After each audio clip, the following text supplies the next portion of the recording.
কিরে কেমন আছো? হ, আই বালা আছি। আন্নে বালা আছেননি? এই আছি কোনো রকম। আরে কিল্লে ডাকছেন আন্নে?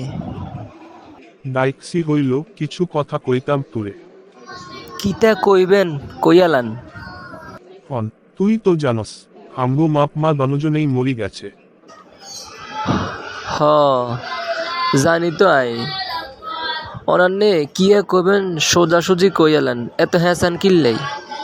আই তো তোর বড় ভাই, এখন ঘর দেখার লাইও তো একজন লাগে, তাই আই বাইকজি এবারে বিয়েটা সারিয়া লাইতাম। তুই কিয়া করছ? আন্নে আর বড় ভাই, আন্নে বিয়ে করবেন আবার আরে জিজ্ঞাল লাগেনি? অম্মা, না তবুও তোর একটা অধিকার আছে না? তা অবশ্যই ঠিক কইছেন। তো ভাইয়া মাইয়া টাইয়া পছন্দ করে রাখছেন নাকি আগে?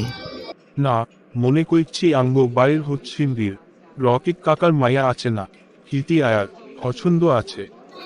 তাইলে আর দেরি কিনলে চলেন অনে যাই কথা কই। কাকারে বুঝাই কইয়েন, বুঝছেন নি? কাকার লগে তো কথা হইল, অনান্নে কিয়া করবেন? হেমের কথা রাজি আছেন নি আন্নে? 5 লাখ দেনমোহর দিল লাগবো। ইডে তো কইছি আই আন্নন রাজিনি। আচ্ছা চল এখন, চিন্তা করি লই। আচ্ছা চলেন বাইত, বইবে চিন্তা করবেন। আর মাইয়া কিন্তু অপরূপ সুন্দর আছিল, আয় দেখছি।